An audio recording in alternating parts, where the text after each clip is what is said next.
moyoni mwa mtu, bali shauri lako ndio litakalosimama kwa damu ya Yesu.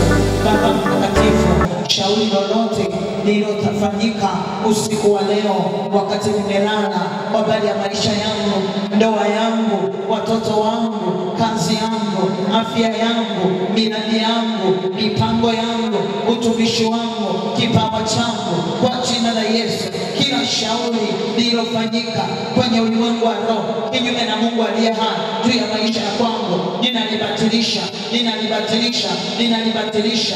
Walifanya shauri juu ya Yeremia, kuna shauri lililofanyika juu yangu mimi, ninalibatilisha kwa damu ya Yesu. Ninaliharibu, halitakuwa, halitasimama, halitafanyika kwa jina la Yesu. Makusudio yao, mipango yao, njama zao, ninaziharibu kwa damu ya Yesu, kwa jina la Yesu. Baba mtakatifu, walisema tusiangalie maneno yake yoyote na tumpige kwa dimi zetu. Baba mtakatifu, kila neno lilotamkwa, lilolenga kwa ajili ya mapigo, mashambulizi, uharibifu, mauti juu yangu, ninabatilisha maneno yao, ninayaharibu maneno yao sawa sawa na Isaya sura ya 7 mstari wa 7. Umesema neno hili halitakuwa, halitasimama, nami nakwenda kwenye ulimwengu wa roho. Ikiwa kuna neno limetamkwa kinyume na mimi, limefanyika kinyume na mimi, nalibatilisha, ninaliharibu, ninalitengua. Maneno yaliyolenga ajali, mauti, magonjwa, kwa jina la Yesu, mafarakano, ninaharibu kwa jina la Yesu, kwa damu ya Yesu. Haya, nenda mbele za Bwana, batilisha maneno yao, mashauri yao, mipango waliotupangia siku ya leo, maneno walioyanena ya kwamba tuhukumiwe, ya kwamba tufe kwa ajali, ya kwamba tuwe vichaa, tunakataa kwa moto, tunayakataa haya maneno yao, mashauri yao, mapigo yao hayatasimama, hayatafanikiwa juu ya watoto wangu, juu ya ndoa yangu, juu ya utumishi wangu, kwa jina la Yesu. Ninakwenda kwenye ulimwengu wa roho, ninabatilisha maneno yao, hayo mapigo walioyalenga, na yaharibu, na yafuta, hayatasimama, hayatafanikiwa, hayatatokea, hayatakuwa kwa damu ya Yesu. Makusudio yao na yaharibu, na yabatilisha, mashauri yao na yaharibu, hayatasimama, hayatakuwa. Vikao vyao walivyokaa, wakakaa kunijadili, kutengeneza uharibifu juu ya maisha yao, ninavisambaratisha kwenye ulimwengu wa roho. Ninawachafulia usemi, nawachafulia usemi, nawachafulia usemi, nawachafulia usemi. Hawatasikilizana, hawatakubaliana, hawataelewana kwa damu ya Yesu, kwa jina la Yesu. Waliojikusanya, maana imeandikwa yamkini watakusanyana, lakini si kwa shauri langu. Mashauri yao yanabatilika. Kila shauri ilo kinyume na Mungu aliye hai juu ya maisha yangu, nalibatilisha, nalibatilisha. Batilisha mtu wa Mungu. Wamesema tusiangalie maneno yake, hata kama uliwahi kuwatendea mema, ilo wamefuta. Wao wamelenga mapaka, wamelenga mapigo, wameweka mauti, wameweka kuharibu maisha yako, wamelenga uharibikiwe, wamelenga uharibu watoto wako, wamelenga kazi yako ife, wamelenga biashara yako iharibike. Damu ya Yesu Kristo, damu ya Yesu Kristo, damu ya Yesu Kristo. Peleka damu ya Yesu kwenye malango ya asubuhi, peleka damu ya Yesu kwenye lango la mchana, peleka damu ya Yesu kwenye lango la alasiri, kwenye lango la jioni, kwenye lango la usiku. Tunapeleka damu ya Yesu, maana imeandikwa pasipo kumwaga damu hakuna ondoleo. Tunamwaga damu ya Yesu, tunaondoa mashauri yao, ratiba zao, mipango yao, mauti walizozilenga juu ya maisha yetu, tunaziharibu, tunakataa. Hatutakufa bali tutaishi.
katika saa ya kuharibiwa.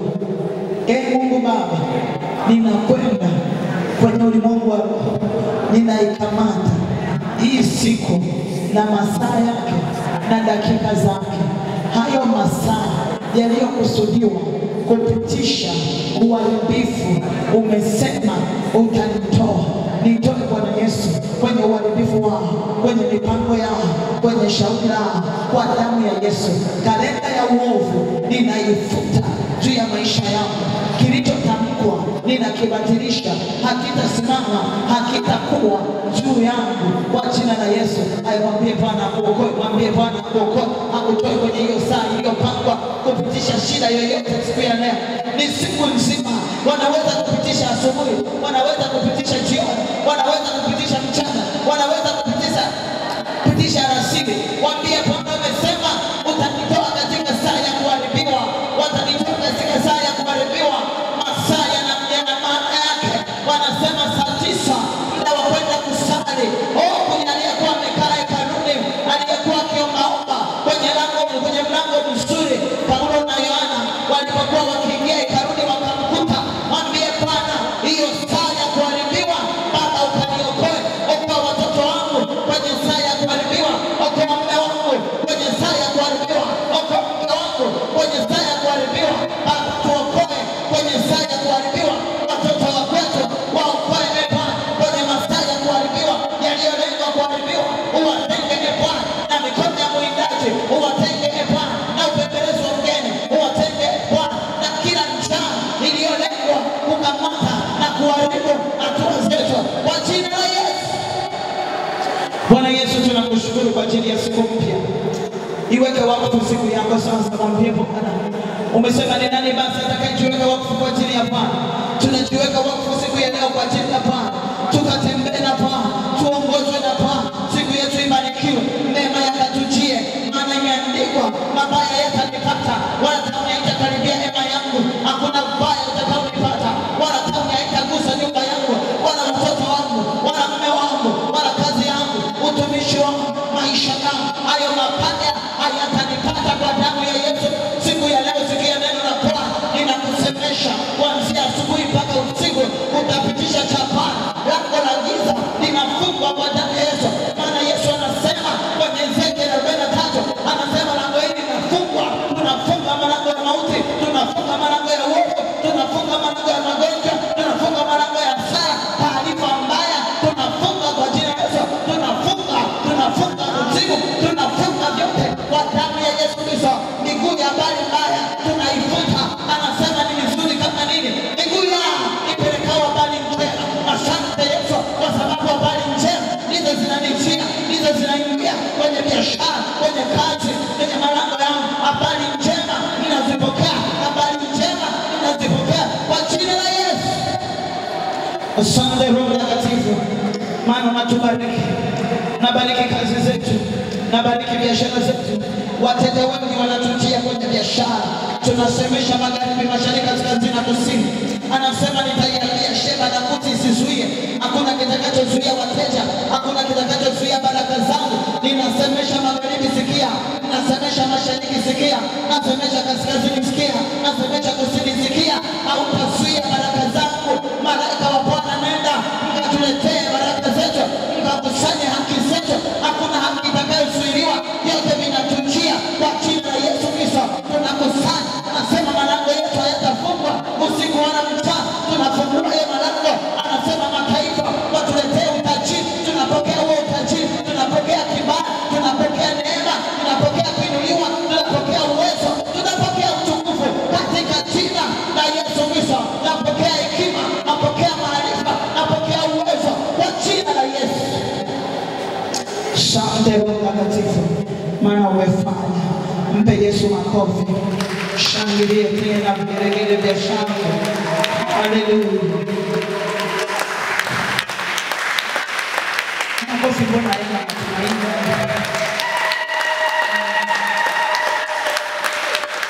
Ongeza tu. Ongeza. Kuna mtu yuko Amani sasa hivi. Kuna mtu yuko Muhimbili sasa hivi. Anatamani ainue mikono hawezi. Anatamani apige kigelegele hawezi. Anatamani arukeruka hawezi.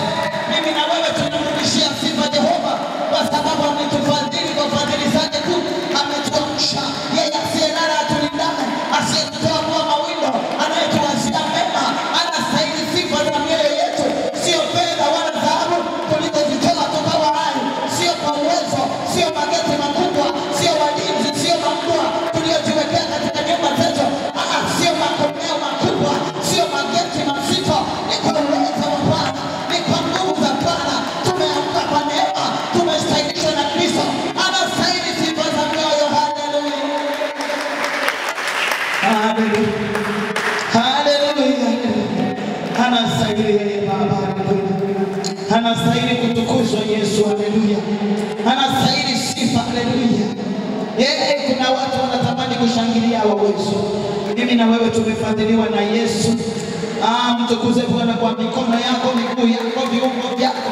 Vimuadhimishe Bwana, haleluya. Haleluya. Amen. Bwana Yesu Kristo asifiwe sana. Haleluya. Haleluya. Haleluya. Tuonyeshe tu wai. Na sio tu kuonyesha, tuzidishe kwamba upo.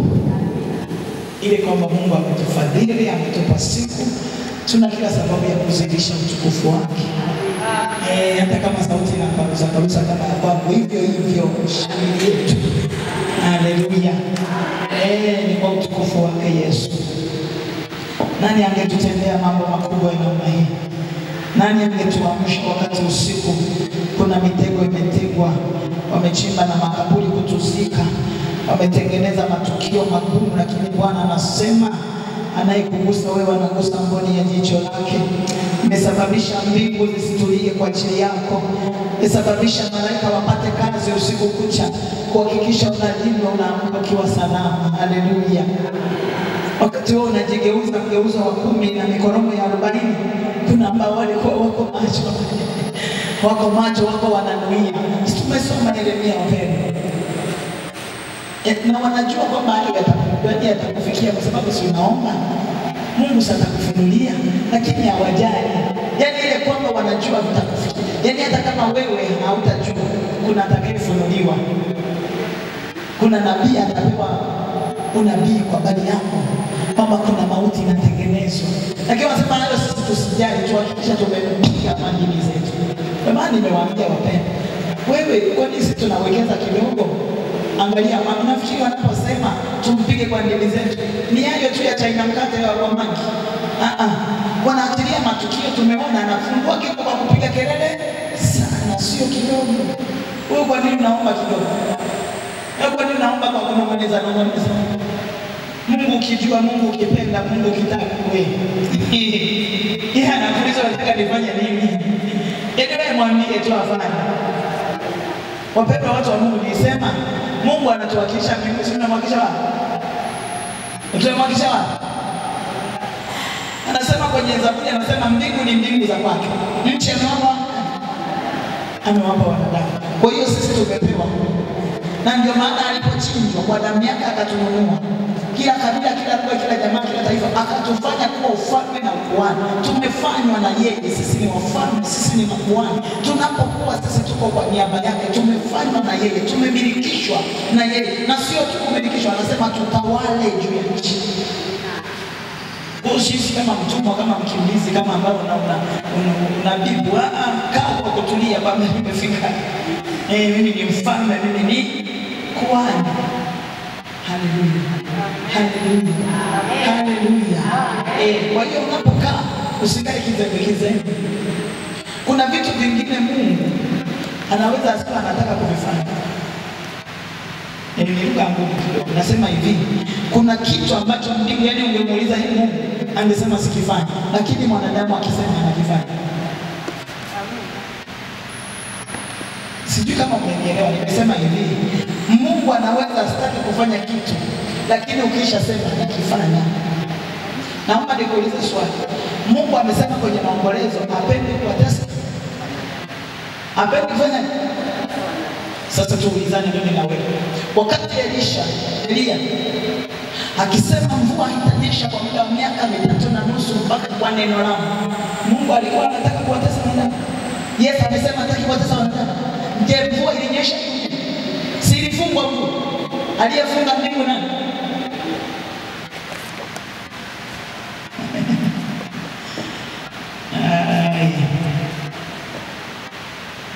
Kile unachokitamka wewe, Mungu anakifanya.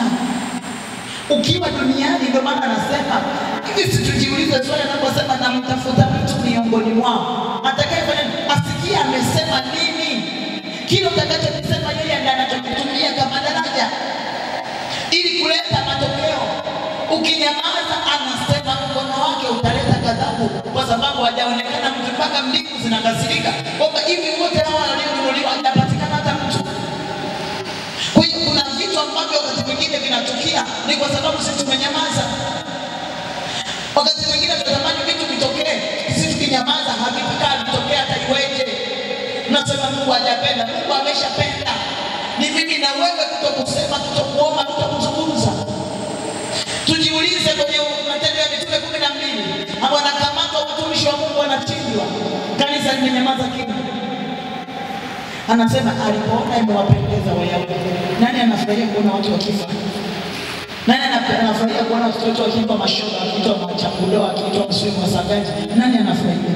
Hivi nafikiri labda unajua wababa huwa wanauchungu, wanauguliaga, wanakuumia, hawaonyeshi kama sisi wanawake.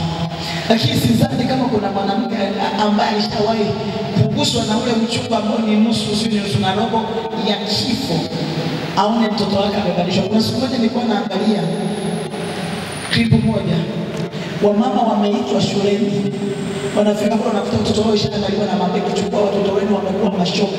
Yaani nilihisi kama vile pale nilipofunuka niingie, nikajaribu kuvaa vile viatu vya wale vikagoma, yani vikagoma kwamba yani vimegoma.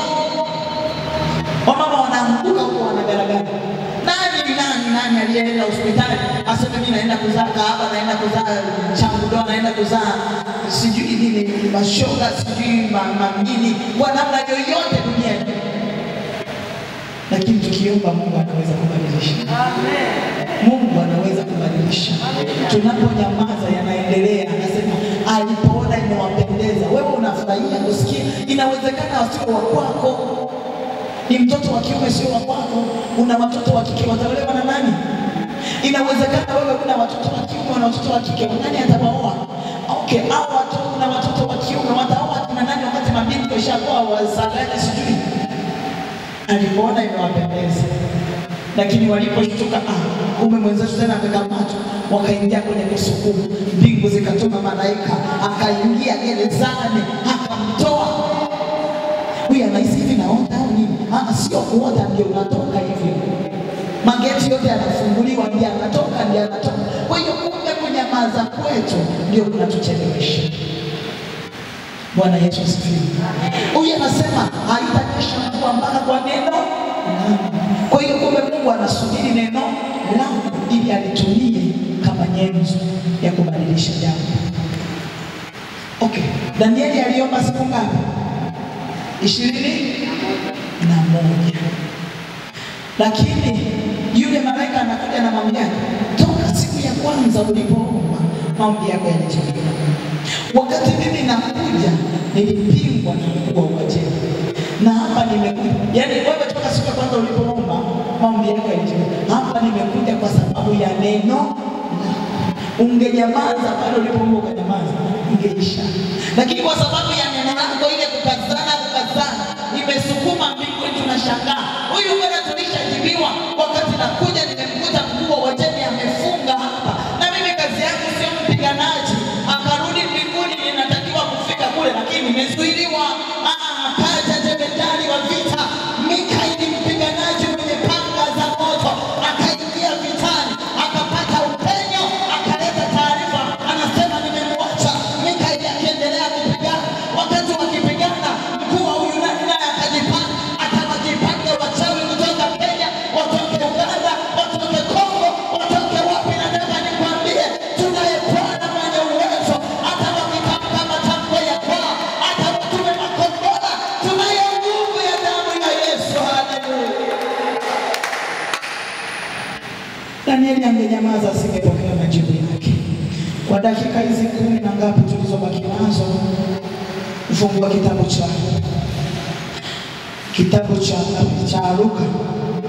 Luka 13. Nilitamani sana kurudi pale kwenye Ezekiel lakini hacha tuende hapa leo. Luka ile sura ya 13. Isikupe shida ukisikia wamesaidiana hata wachawi kutoka Nigeria, kutoka Kongo, Sumbawanga, sijui wapi, sijui Songea, sijui Tanga. Hiyo isikupe shida. Wewe ng'ang'ana na mwenye vyote, Bwana atakavyowalipua na kuwasambaratisha. watabaki wanakuzushia matukio. Yule mchawi sana yule sijui amefanya nini. Namwambia ni naye mwenye uchawi wote ambaye aliweza kuhukumu miungu yote ya Misri, ndiye anayenitetea na kunipigania mimi. Haleluya. Luka 13 ule mstari wa 16. Luka 13 ule mstari wa 16.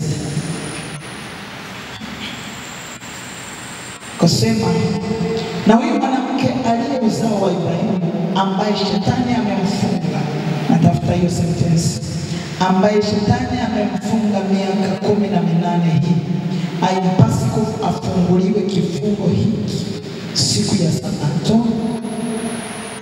Hapo Yesu ameenda hekaluni, kamkuta yule mwanamke aliyepinda mwenye kibiongo, anaenda kumponya. Mashtaka yanaanza ya wenye dini. Leo ni Sabato, takiwa kuponywa, takiwa kufanya nini? Anasema na huyu mwanamke aliye uzao wa Ibrahimu haitakipaswa kuponywa na kufunguliwa katika kifungo hiki ambacho shetani amemfunga. Tumesema tunashughulikia, tunazivunja kazi za nani? Za Ibilisi, sawasawa na waraka wa kwanza wa Yohana sura ya 3:8. Kwa kusudi hili mwana wa Mungu alidhihirishwa ili azivunje kazi za Ibilisi.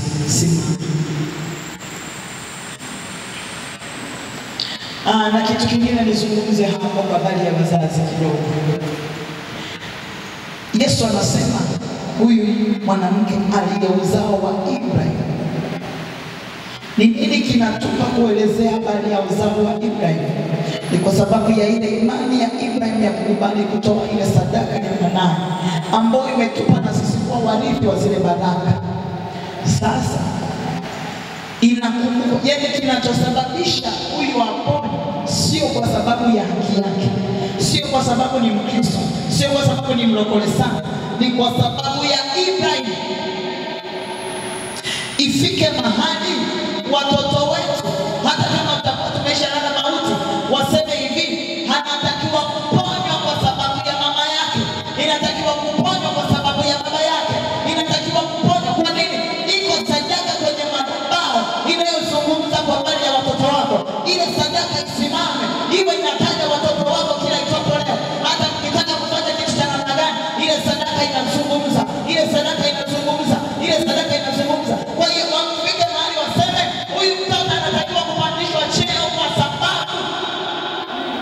Tujifunze kutenda mema, ili hata kukiwa kuna mahali kunatakiwa kufanyika uharibifu, hata kama kuna mambo yanatakiwa magumu yafanyike kuharibu watoto wetu, wanasema kwa mtoto huyu hapana, kwa sababu mama yake kuna kitu alifanya, kwa sababu baba yake kuna namna alifadhili watu, kuna namna alisomesha mjane, kuna namna alilipa ada ya mtoto yatima, kuna namna alimpa chakula muhitaji. Kwa sababu hiyo mtoto huyu anatakiwa kufadhili.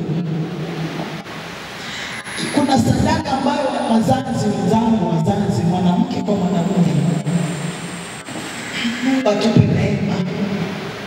Kuna vitu ambavyo unaweza kupambana navyo, lakini kuna vitu ambavyo huwezi kupambana navyo. Ulimwengu tunaona jinsi ulivyo. Hatuna boti la kuwaficha watoto wetu.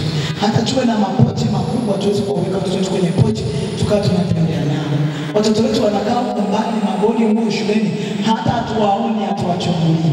Lakini ninachojua jicho la Bwana linaona kila mahali. Na nini kitawasaidia Bwana endelee kuwatazama? Ni namna gani unawapeleka kwa Bwana? Ni namna gani unawakabidhisha kwa Bwana? Ni namna gani hivi tushakuelewa kama mwanamke mwenzetu ambaye alienda kule sana anampeleka Samai, hakumpeleka kwa sababu ameshaharibika. Shida sisi tunasubiri tuitwe shuleni kwamba mtoto ana tabia fulani hatujakaelewa, kwamba mtoto sio ana kitu gani, na ukiangalia unaona vyema, ndio tunaanza kuangaika kutafuta watumishi magharibi mashariki kaskazini.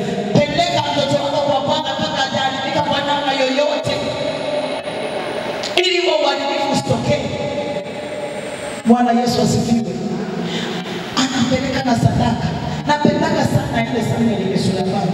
Ule mstari wa mwisho nafikiri wa 28. Anasema hivi, alipompeleka na sadaka, yani kama vile anamsemesha, niliwaambia tusiwe tunaombea watoto wetu kiolela fulani. Kama unaweza kuwa na picha yake, kama unaweza kuwa na kuandika jina lake, wewe fanya vile utakavyoweza. Fikiria anamwambia mwanae, utamwabudu Mungu hapa siku zote za maisha yako, yaani siku zote utakazokuwa hai utamwabudu Mungu. Amempeleka madhabahuni, anasema utamwabudu Mungu hapa, maanishi kwamba utamwabudu mbinguni, ila utamwabudu katika Mungu huyu. Hautapitishwa wala utageuzwa hapa. Na tukifuatilia utaona hapo ambapo Mungu alimwambia sana, anamwambia Samueli anaenda kumjengea Mungu madhabahu, pale ndipo anaposimamisha madhabahu ya Mungu na kuanza kuamua watu. Ifike mahali tutoe na sisi sadaka zitakazokuwa zinafuatilia watoto. Niliwaambia juzi, kuna namna ambavyo Mungu ungeweza kunisomba kwa namna yoyote. Niliwaambia kwamba hata sala ya toba nilimuongoza mimi mamangu, alikuwa hajaokoka, alikuwa ni Mromani wa kawaida tu, rosari yake, lakini Mungu alimpa ufunuo katika kutoa sadaka. Kila mwezi anaenda, si wenzetu wao wana zile misa, anatoa sadaka, anasema kwa ajili ya watoto wangu mwezi huu, kwa ajili ya watoto wangu mwezi huu, na anatutolea tukiwa watu wazima hivi, kwa sababu zaidi ni kama miaka 5 mama yetu yuko duniani, lakini aliacha ametoa sadaka kanisani Jumapili, akafa Jumatatu. Tukiwa hivi watu wazima na wajukuu ashawaona. Kwa hiyo kulea au kutoa sadaka usimtolee kwa sababu ni kichemchemi. Hata yule mama ambaye mtoto wako tayari ana watoto, yule mtolee sadaka. Maleza yaishi kwenye kununua uniform na kununua chakula. Yaani wachiku. Naomba tusimame wapendwa. Ifike mahali ziwepo sadaka za kukumbusha kwa Bwana. Sijui sasa tunarudi huko kwenye mafundisho ya kule. Ni kifungo gani umefungwa? Nasema afunguliwe kwenye kifungo hiki. Wewe ndio unayejua. Wewe hapo kwenye hicho kifungo hiki. Mimi sikijui. Mama, uweze kujua kifungo gani mimi nimefungwa. Kwa hiyo mimi ninayekijua, hebu fungua kinywa chako. Nasema fungua kinywa chako nami nitakujaza. Kwa hiyo wewe usipofungua, utuache sisi wengine. Tutakapofungua, ukiona watu wanakwenda, isikupe tabu kwa sababu walifungua na wakajazwa. Sema Bwana Yesu, nakuja mbele zako kwa damu ya Yesu. Ninakushukuru kwa neema hii uliyonipa, maana imeandikwa unatuma neno lako ili kutuponya na kututoa kwenye uangamivu. Mungu, neno lako halitakurudia bure, bali litatimiza makusudio yake uliyoyatuma. Ninajua umetuma neno hili asubuhi ya leo kwenye maisha yangu ili kuniponya. Naachilia damu ya Yesu kwenye malango yangu, kwenye lango la roho, kwenye lango la nafsi, kwenye lango la mwili, kwa jina la Yesu. Kifungo chochote ambacho nimefungwa kwa damu ya Yesu, kama ulivyosema mwanamke huyu alitakiwa kufunguliwa, ambacho kifungo amefungwa na shetani. Kila kifungo ambacho shetani amenifunga nacho kwenye maisha yangu, tinga zao zinachoma, hizo simbi zinachoma kwa jina la Yesu. Manuio yanabadilika mahali nafsi zetu zimekamatwa, zimefungwa, zinatolewa kwa damu ya Yesu. Zinatoka. Biashara zetu zinaachiliwa, wateja wanaachiliwa, na niondoa giza, naondoa ukame, naondoa utupu, nguvu za giza, toka. Kemea hizo nguvu za giza, kemea hayo mapepo yanayokufuatilia, yanayekuwinda, yanayokushikilia, hayo mapepo toka, achia, toka. Roho za upinzani, toka, tuachie, toka, achia kazi zetu, achia huduma zetu, achia biashara, achia wateja, achia maisha yetu, achia miaka yetu, achia kwa jina la Yesu. Asante Roho Mtakatifu kwa uaminifu wako Bwana. Asante kwa kutufungua, asante kwa kututoa katika kila kifungo tulichofungwa kwacho, katika jina la Yesu Kristo wa Nazareti. Tumpigie Yesu makofi mengi. Shangilia Yesu. Hayo makofi ni ya kwangu, nataka ya Yesu. Shangilia Yesu tu. Haleluya. Haleluya. Haleluya. Iwe agenda yako siku ya leo kufungua vifungo. Wewe ndio unayejua umefungwa wapi. Kama familia mna changamoto gani ambayo imewashikilia, labda ilikuwa kwa baba, ilikuwa kwa nani, jua hiki ni kifungo. Fungua kifungo hiki. Anasema kufunguliwa katika kifungo hiki. Hiki kitaje kwa jina. Huyu anajulikana na kinyongo. Ni kipi nini kwani? Ni ulevi, uzinzi, kutokuolewa, kuzalia nyumbani, ni vifungo, kutokuzaa, ni vifungo. Fungua hivyo vifungo vyote, pambana nao. Ukiona neno linakuja asubuhi, ujue kuna mpango wa kutoka kupitia hilo neno. Tembea nalo siku nzima ukishikilia wingu hilo. Inua sadaka yako kwa Bwana. Sema, ee Yesu, Mwokozi wangu, uliyedhihirishwa kuzivunja kazi zote za ibilisi mkononi mwangu, nimebeba sadaka. Ninajua kuna madhabahu mbalimbali walikotoa sadaka. Hizo madhabahu za mashetani walikopeleka jina langu, watoto wangu, maisha yangu, utumishi wangu, uchumi wangu, wakatoa na sadaka, wakaachilia matamko, wakaachilia manuizi, wakaachilia mapigo. Mungu wa mbinguni, katika jina la Yesu, ninabatilisha sadaka zote kwenye ufalme wa giza, sadaka za kondoo, sadaka za mbuzi, sadaka za watu, sadaka za njiwa, sadaka za kuku, sadaka za unga, sadaka za mafuta, sadaka yoyote ambayo imetolewa kunifunga mimi, ninaachilia damu ya Yesu, ninalipa fidia kwenye hizo madhabahu. Baba, nifungue na kunitoa kwenye hizo madhabahu, na mkononi mwangu nimeunganisha na sadaka hii, ikiwa imebeba nafsi, imebeba roho yangu, imebeba vitu vyangu. Mungu, nikiomba neema ya kufunguliwa na kutolewa kwenye hivyo vifungo, maana umesema ulituokoa na kutuhamisha kutoka kwenye nguvu za giza na kutuingiza katika ufalme wa pendo la mwana wako. Siku ya leo nihamishe Bwana na unitoe kwenye kila aina ya kifungo katika jina la Yesu, na kwa damu ya Yesu ninajikumuta na kila visasi na mashambulizi ya namna yoyote yaliyopangwa kunigusa mimi na nyumba yangu. Ninaharibu vyote kwa jina la Yesu na kwa damu ya Yesu. Asante Roho Mtakatifu, maana upo kuniongoza kwa utukufu wako Yesu. Amen. Naona tumewekewa bahasha hapa, nafikiri viongozi za kuombea. Okay. Acha tuombe. Mungu mtakatifu, Baba, katika jina la Yesu, asante kwa ajili ya mawazo na maono uliyowapa watumishi wako, kwa ajili ya kutusaidia kuachilia sadaka iliyo bora na iliyo njema kwako. Na bahasha hizi zimetengwa kuja kutusaidia kuzitumia kuweka sadaka zetu. Umesema kila kitu ni kitumishi, na takasa bahasha hizi zikafaa kwa ajili ya watoto wako tunapokwenda kuweka sadaka zetu za kutusaidia kufunguliwa na kutoka na kuharibu kila nguvu za giza. Achilia neema Bwana juu ya watumishi wako, wanapotoa sadaka zao waweze kufunguliwa na kuvuka na kushinda kila aina ya shambulio na vita yote katika ulimwengu wa roho. Ni katika jina la Yesu Kristo Mwokozi wetu. Amen.